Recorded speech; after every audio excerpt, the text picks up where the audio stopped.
Bonjour et bienvenue sur On se dit tout, une émission animée par Habibi, c'est moi. Chaque semaine, nous vous invitons à partager vos moments de joie, mais aussi de peine. Si vous avez été sujet à une situation qui vous a donné envie de tout quitter, votre mari, votre femme, votre épouse, une relation sentimentale, amicale, votre travail ou même votre église, voilà, je vous invite à venir vous confesser ici afin de vous libérer, mais aussi afin d'aider des gens qui sont dans les mêmes situations. Cette fin de semaine, je suis dans une école privée à Beverly Hills. C'est une école que j'ai déjà faite, que j'adore. Pourtant, le premier jour, il y a eu problème parce qu'en fait, comme je vous ai expliqué, je ne veux pas enseigner les 0 à 2 ans parce que c'est la crèche, c'est la garderie.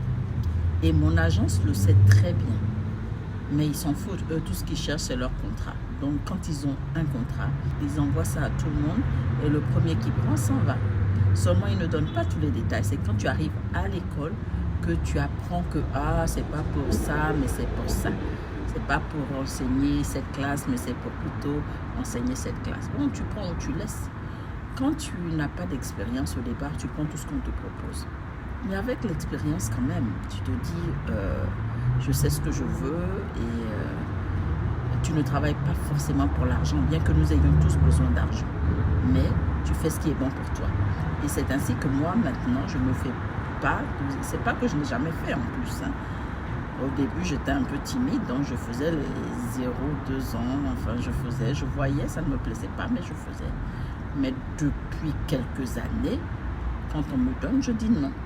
Alors quand tu dis non, bien sûr l'agence va te faire croire que c'est pas grave, mais on te laisse choir à la maison pour 1 ou 2 jours, ok, juste pour t'enseigner un peu une petite leçon, et puis après on te rappelle. Bon, c'est dans ça on est depuis, mais je me contente, ça va, je préfère ça qu'aller travailler, faire la garderie, et puis demain je rentre à la maison toute malade, parce qu'à chaque fois que j'ai travaillé avec les enfants, ce sont des bébés, donc ils ne peuvent pas, ils savent pas ce qu'ils font. Même ceux de 2 ans, de 18 mois à 2 ans, ils ne savent pas ce qu'ils font. Donc, ils viennent t'embrasser, ils éternuent dans ton nez, ils éternuent sur toi. Et je suis constamment malade. Donc, depuis quelque temps, j'ai refusé de faire ça. Je ne fais plus ça. Et c'est bien stipulé dans mon dossier. Mais tu parles. Tu crois que ça les intéresse? Eux, tout ce qu'ils veulent, c'est leur argent. Donc, ils m'ont emmené dans cette école que j'aime beaucoup d'ailleurs. Mais d'habitude, quand j'arrive, j'enseigne les plus grands. Aujourd'hui, on me met chez les bébés. Je dis non, moi je ne vais pas chez les bébés. J'ai besoin d'enseigner les 3 à 5 ans. C'est Dieu qui a fait parce que ceux de 3 à 5 ans, il y a une maîtresse qui manquait. Et donc comme je disais, en fait, il y a une classe où la maîtresse est absente. C'est ainsi que j'ai pu rester en fait dans l'école. Parce que dès que j'ai dit non, que je ne voulais pas travailler avec les bébés, elle s'est fâchée, elle est rentrée dans un courroux pas possible. Bon, si c'est ainsi, je vais aller annuler ton contrat de la semaine. Qu'est-ce que tu veux que je dise? Je dis, fais ce qui est bon pour toi. Je vais faire ce qui est bon pour moi. Je n'ai rien dit, mais je l'ai pensé. Elle a immédiatement été appelée l'agence. L'agence m'a appelé pour me dire, on a annulé. Donc, tu restes ici une journée. Je dis, il n'y a pas de problème. Je vous remercie. Et puis, j'ai raccroché. Donc, voilà. En attendant, je suis là. Les enfants avec qui je suis en train de travailler là, je vous dis, ils ne sont pas nombreux. La classe, là, ils sont que 4. Mais aujourd'hui, il y en a 2 qui ne sont pas venus. Donc, on se retrouve à 2. J'ai 2 enfants. Et je me sens très à l'aise. Voilà. Donc, je vous raconterai tout ce qu'on a fait dans la journée et voir la semaine si je reste là une semaine. J'adore parce que, c'est privé, donc les enfants sont bien élevés et ils ont beaucoup de choses à l'endroit dans leur programme pour les enfants. Par exemple, le mercredi, on a la musique et c'est une femme qui vient, une femme espagnole, mais leur musique est donnée en italien. Et là, elle nous explique qu'ils apprennent en fait tout le vocabulaire qui existe en italien pour tous ceux qui veulent apprendre dans le futur la musique ou en tout cas être chanteur. Tout se fait en italien, donc il faut qu'ils soient habitués au vocabulaire italien. C'est ainsi qu'elle nous a appris largo, ça veut dire doucement, presto, ça veut dire vite, et puis piano, ça veut dire doux, très doux.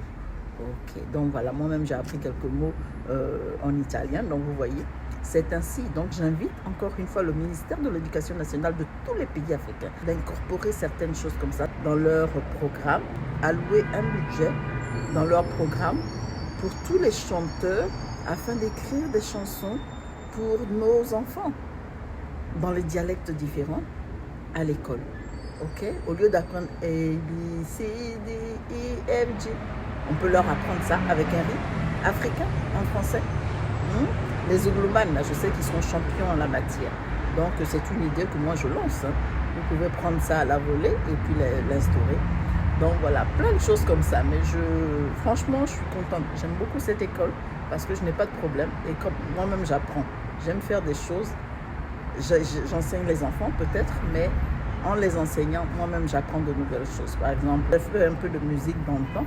Moi, j'ai fait de la flûte. C'est ce qu'on nous proposait à l'école. On nous proposait aussi le piano, mais c'était tellement célèbre que tout le monde partait faire du piano. Donc, moi, j'ai pris la flûte. Donc, voilà.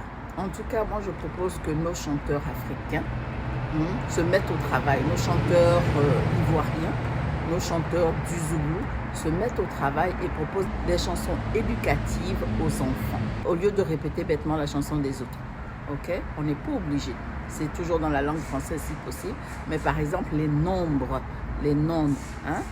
les chiffres, on peut apprendre en djoula, en baoulé, comment est-ce qu'on compte, des choses basiques pour que nous apprenions tous à nous connaître et à parler nos langues.